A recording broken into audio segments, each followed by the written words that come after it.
curieux de la parole, je suis Louise du blog ilestécrit.com. Merci de me rejoindre aujourd'hui pour ce nouvel épisode dans lequel nous allons parler du langage de Dieu. Le langage, c'est un sujet vaste, par opposition à la langue, qui elle se définit par un vocabulaire propre, parlé ou écrit. Le langage, lui, peut être décliné au travers de différents éléments ou en plus, tels que la gestuelle, le mouvement, le comportement. C'est en gros la façon dont une personne s'exprime, quelle que soit sa forme. Le langage peut donc englober la langue. Alors pourquoi ce sujet ? Tout est parti d'un rêve que j'ai fait en 2020. Je n'ai reçu son interprétation que subitement il y a quelques semaines. Je ne vais pas vous raconter entièrement le rêve, mais uniquement les points qui se rattachent à notre sujet. Dans ce rêve donc, il y a 3 personnages. Le premier personnage représentait ceux qui se disent chrétiens, qui disent faire des choses pour Dieu, donc de bonnes œuvres par exemple, mais qui cependant ne le connaissent pas. Ils n'ont aucune relation intime avec Jésus et de ce fait ne parlent pas son langage et font du surplace, sans savoir où aller. Ils entendent ou perçoivent le langage de Dieu sans le comprendre puisqu'ils ne le connaissent pas. Le deuxième personnage représentait ceux qui connaissaient Dieu, ont eu une relation avec Jésus, mais qui cependant veulent lui imposer leur langage. Que ce soit de manière consciente ou inconsciente, ces personnes veulent que Dieu leur parle d'une certaine manière, telle qu'elles le préfèrent. Elles saisissent donc une partie du langage de Dieu selon ce qui les arrange. Le troisième personnage, donc, pour finir, représentait ceux qui ont entendu parler de Dieu, mais restent juste à côté, histoire de recevoir de temps à autre, ses bénédictions, mais ne font aucun pas en avant pour se rapprocher de lui. Ils sont statiques et attendent que quelque chose se passe sans savoir qu'ils ont leur rôle à jouer pour entamer une relation avec Dieu. On va dire qu'ils vivent une relation avec Dieu par procuration, par l'intermédiaire d'autres personnes. Ce sont des païens qui ont entendu parler de Dieu, mais qui pourtant ne s'en rapprochent pas par les fruits de leur vie. Ce troisième personnage n'entend même pas la voix de Dieu, car il en est trop éloigné. Donc, c'est suite à cette révélation que j'ai compris qu'il était important de connaître et de saisir le langage de Dieu, puisque notre compréhension du langage de Dieu, de cette compréhension découlent les différents états de notre vie. Soit nous avançons, soit nous stagnons, soit nous reculons. Donc, au-delà d'entendre Dieu, il faut aussi que nous sachions comprendre ce qu'il nous dit afin de pouvoir communiquer avec lui. Nous avons parlé dans nos précédents podcasts de l'écoute de Dieu, puis nous avons vu comment Dieu nous parle. Nous allons aujourd'hui mettre l'accent sur l'importance de connaître Dieu afin de le comprendre et saisir ce qu'il nous dit.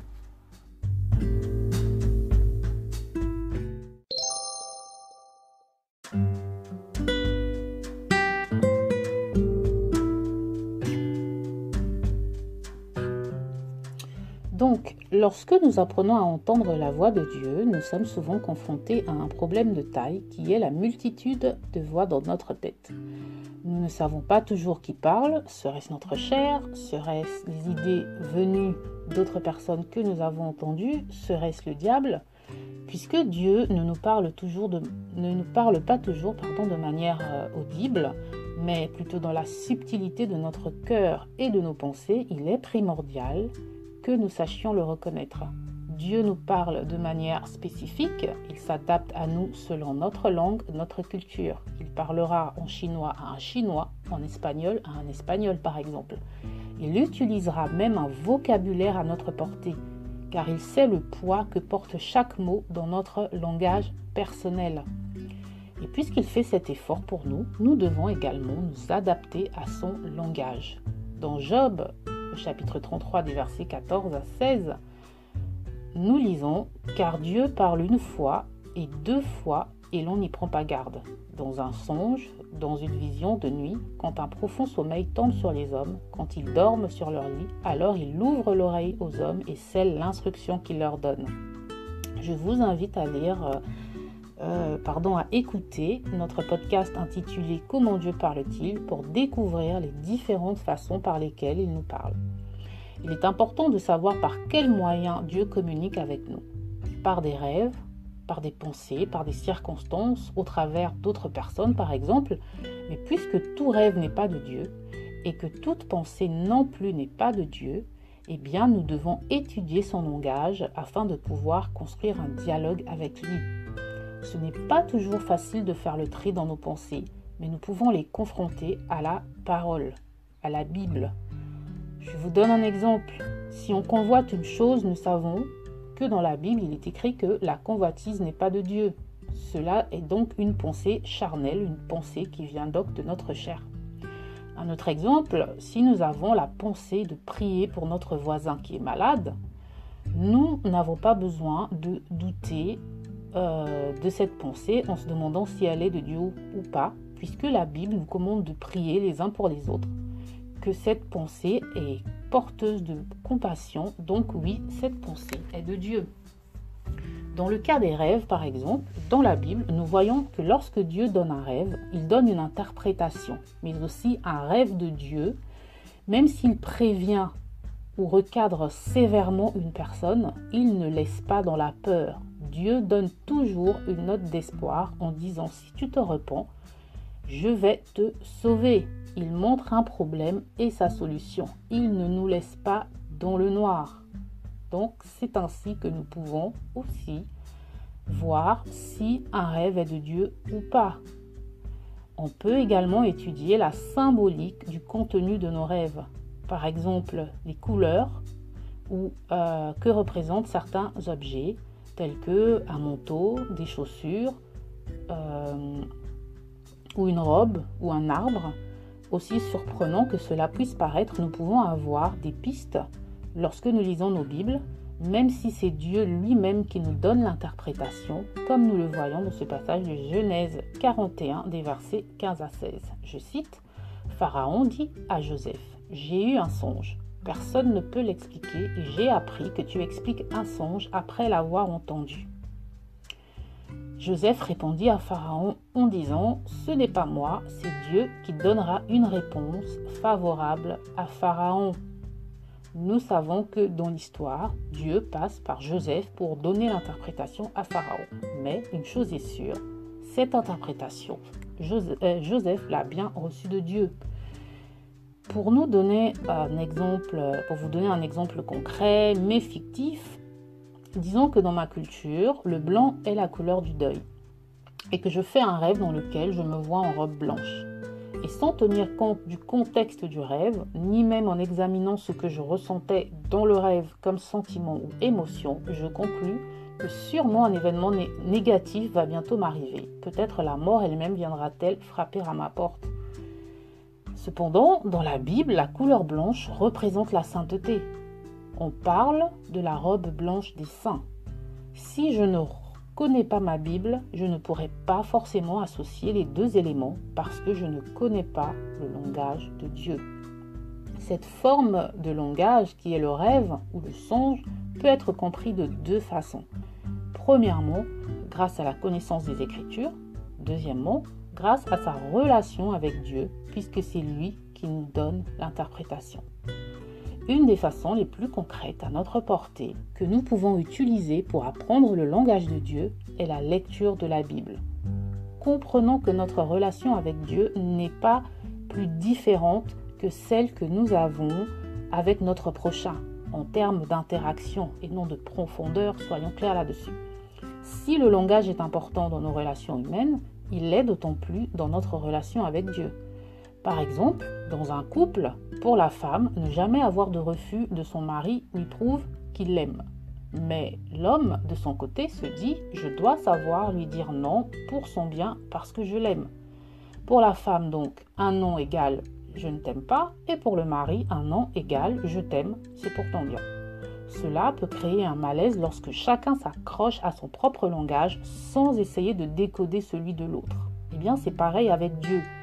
Dieu nous dit par exemple dans sa parole qu'il châtie ceux qu'il aime. Je cite Hébreux 12, 6, « Car le Seigneur châtie celui qu'il aime et il frappe de la verge tous ceux qu'il reconnaît pour ses fils. » Donc, parfois nous recevons des réprimandes de Dieu, Mais si nous avons l'image d'un Dieu bonbon qui dit oui à toutes les bêtises de ses enfants, nous passerons à côté de ce qu'il veut nous apprendre en pensant toujours que le diable est derrière. Si on ne connaît pas les voies et façons de Dieu, cela équivaut à ne pas saisir son langage.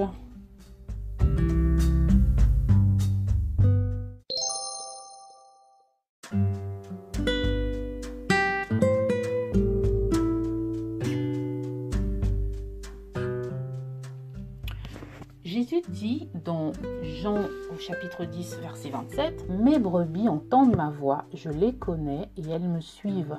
Pour suivre une voix, il faut comprendre son langage. » Avec Dieu, tout part de l'écoute. On marche par l'écoute et non par la vue. D'où l'importance de connaître le langage de Dieu.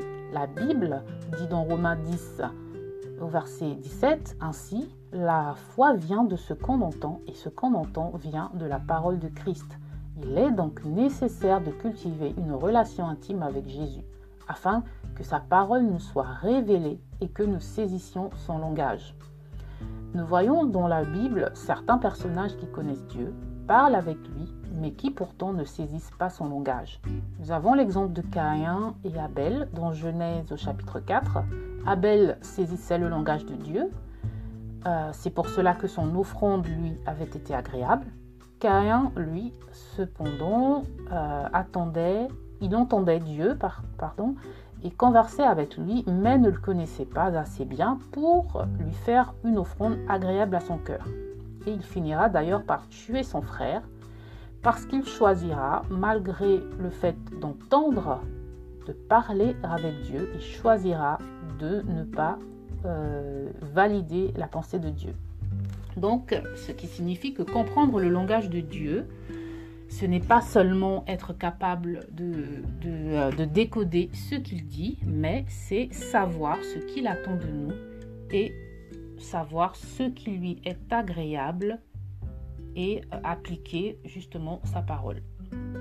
Balaam, dans Nombre chapitre 22, est un autre exemple d'une personne qui recevait réellement de Dieu. Il était prophète de Dieu, mais il choisit d'écouter sa propre voix et ne discerna pas dans le langage de Dieu les clignotants qui lui disaient « Stop, tu cours à ta perte ». Bien souvent, nous comprenons le langage de Dieu, mais nous choisissons de lui imposer le nôtre ou de l'ignorer. Cela peut nous faire perdre du temps ou dévier de son plan. Que ce soit dans ou hors du milieu chrétien, l'homme a tout simplement tendance à vouloir imposer son langage à Dieu et malheureusement, cela se termine souvent en tragédie. Passons donc du temps avec Dieu et apprenons beaucoup des Saintes Écritures car elles sont une source inépuisable qui nous aidera à mieux comprendre son langage. Jésus parlait souvent en paraboles au peuple, mais avec ses disciples, il expliquait ou éclaircissait ses paraboles. La clé donc pour saisir le langage de Dieu, c'est avant tout de cultiver avec lui une intimité. Comprendre le langage de Dieu, c'est aussi être en mesure de le parler. Comme nous apprenons d'autres langues, nous pouvons aussi apprendre celle de Dieu. Parler la langue de Dieu, c'est être capable de le lire dans chaque situation, de voir un chat apeuré dans un tigre, une naissance dans une mort, un soupir dans un grognement, une victoire dans un Goliath. Aussi, n'oublions pas que certaines choses peuvent nous empêcher d'entendre ou de saisir le langage de Dieu, comme une vie qui ne porte pas de bons fruits. Ésaïe 59:2 nous dit « Mais ce sont vos crimes qui mettent une séparation entre vous et Dieu. Ce sont vos péchés qui vous cachent sa face et l'empêchent de vous écouter. » Merci de m'avoir écouté et à bientôt pour de nouvelles aventures bibliques. Ciao!